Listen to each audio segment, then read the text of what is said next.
আসসালামু আলাইকুম। আজকে আপনাদের সাথে একদম পারফেক্ট ওয়েতে হাফ পাউন্ড কেকের রেসিপি শেয়ার করছি। তো আমি প্রথমে শুকনো উপকরণগুলি চেড়ে নিচ্ছি। এখানে 1/4 কাপ ময়দা দিয়েছি। তারপর হাফ চা চামচ আমি বেকিং পাউডার দিয়ে দিয়েছি। হাফ চা চামচ চেতে আরও অর্ধেক কম বেকিং সোডা দিয়েছি। তারপরে হাফ টেবিল চামচ কোকো পাউডার দিয়েছি, সামান্য একটু লবণ দিয়েছি। আর এখানে আমি একটা বাটিতে একটা ডিম নিয়েছি। ডিমের সাইজটা বেশ বড় ছিল। তো আমি সাদা অংশটাকে একটু ফোমি করে তারপরে চিনিটা আস্তে আস্তে করে মিলাবো। আর এখানে চিনি 1/4 কাপ, যে সেই 1/4 কাপের থেকে একটু কম আছে। তো আমি এটা 3 থেকে 4 বারে চিনিটাকে মিলিয়ে নিচ্ছি। আর আজকে আমি লাল চিনি দিয়ে কেকটা তৈরি করছি।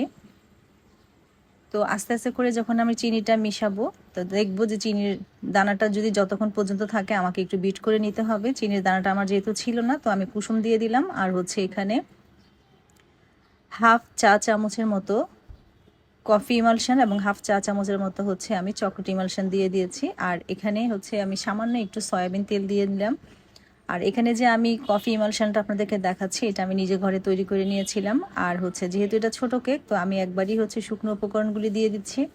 শুকনো উপকরণ দেওয়ার পর এটা ক্লক ওয়াইজ মিশাতে হয় আমাদের, খুব আস্তে আস্তে এই কাজটা করতে হয়। এটাই মেন কাজ। এটা যত দ্রুত করবেন তখনই কিন্তু ডিমের ফোমটা বসে যায়।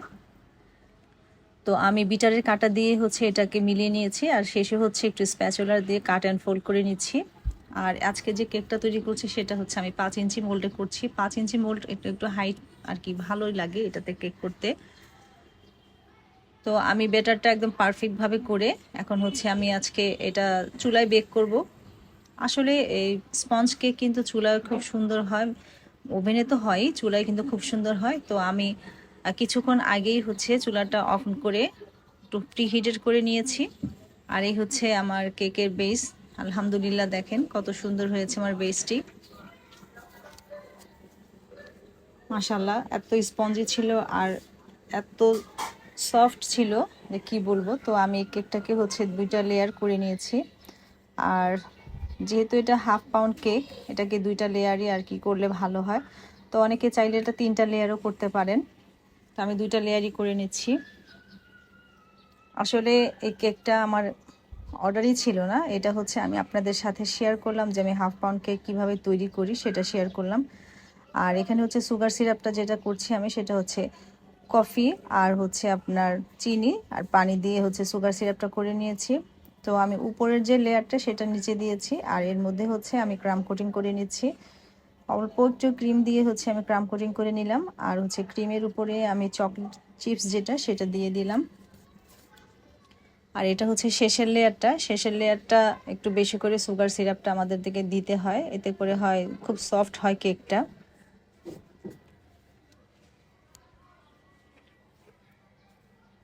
এরপর আমি ক্রিম দিয়ে পুরো কেকটা কাভার করে ক্রাম কোটিং করে ফ্রিজে মিনিমাম আধা ঘন্টার মতো রেখে দিব। আর যেহেতু আজকে আমার সময় ছিল না, তাই আর ক্রাম কোটিং করে ফ্রিজে রাখিনি। আমি সরাসরি কেকটাকে পুরা ডেকোরেশনটা করে ফেলেছি। যে আমি একদম ফাইনাল কোটিংটা যেটা, সেটা ফাইনাল কোটিংটা দিয়েছি। আর এখানে যে পাইপিং ব্যাগটা নিয়েছিলাম সেটা একটু ফেটে গিয়েছিল, তাতে সমস্যা নেই। আসলে পাইপিং ব্যাগ দিয়ে যখন আমরা ডেকোরেশনের আগে ফাইনাল কোটিং করি কিন্তু খুব সুন্দর হয়। পাইপিং ব্যাগ দিয়ে আসলে করলে খুবই ভালো হয়, খুব দ্রুতই কাজের ফিনিশিংটা চলে আসে।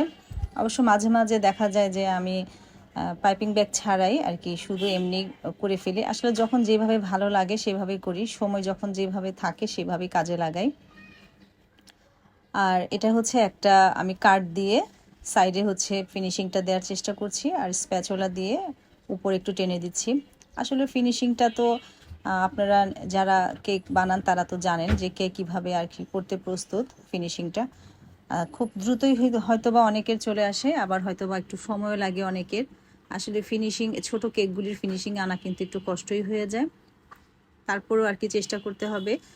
আর এখানে আমি আসলে বললাম তো, যেহেতু এটা অর্ডারই ছিল না, এটা আসলে আমি এক জায়গায় যাব, জাস্ট ওখানে নিয়ে যাওয়ার জন্য আমি কেকটা তৈরি করেছিলাম। আর এটা যেহেতু উপরে আমি চকলেট গানাশ দিয়ে কাভার করব, যার জন্য আর উপরে তো ফিনিশিংটা আমি দেইনি। আর এখানে যে অনেক সময় আমার সবচেয়ে বেশি আলসেমি লাগে কেক তৈরি করতে, সেটা ক্রিম বিট করা। মানে এটা আমার কাছে মনে হয় সবচেয়ে কষ্টের কাজ, ক্রিম বিট করা। জানি না আমার মতো কে এরকম অলস আছেন। ক্রিম বিট করতে গেলে আসলে আমার খুব মানে মাথা গরম হয়ে যায়, যে দেখা যায় যে অনেকক্ষণ লাগে ক্রিম বিট করতে, সময় দেখা যায় অনেক অপচয় হয়। আচ্ছা যাই হোক, কেক কাজ যেহেতু করতে তো হয়, তো মাঝে মাঝে একটু আলসেমি করে ফেলি আর কি। এই আলসেমির জন্যই হচ্ছে আজকে আমি এখানে কোনো ডেকোরেশনটা এভাবে না করে চকলেট গানাশটা দিয়ে দিয়েছি। আসলে মাঝে মাঝে ফাঁকিবাজি কাজ করতে ভালোই লাগে, সময় বেঁচে যায়। তো আর এখানে ছোট একটা স্টার নোজল দিয়ে যতটুকু ক্রিম ছিল সেটা দিয়ে হচ্ছে একটু স্টার স্টার করে দিচ্ছি আর কি, ছোট ছোট স্টার। আর নিচে হচ্ছে বর্ডার করতে যেয়ে আবার অর্ধেকটা করে থেমে গিয়েছি, কারণ আবার ক্রিম বিট করতে হবে, তার জন্য আর কি বন্ধ করে দিয়েছি। তো চকলেট গ্রেড করে হচ্ছে নিচে ডেকোরেশনটা চালিয়ে দিলাম। আসলে দেখতেও কিন্তু ভালো লাগে। আসলে এই চকলেটের যখন আমরা গ্রেড করে দেই উপরে বা নিচে, আসলে কেকের লুকটাই কিন্তু চেঞ্জ হয়ে যায়। যাই হোক, ফাঁকিবাজি কেকটা আজকে আপনাদের সামনে শেয়ার করলাম। আর যদি আপনারা এখান থেকে কিছু শিখেন, আমি ফাঁকিবাজি করেও হাফ পাউন্ড কেকটা তৈরি করলাম। আজকে এই পর্যন্ত, আল্লাহ হাফেজ।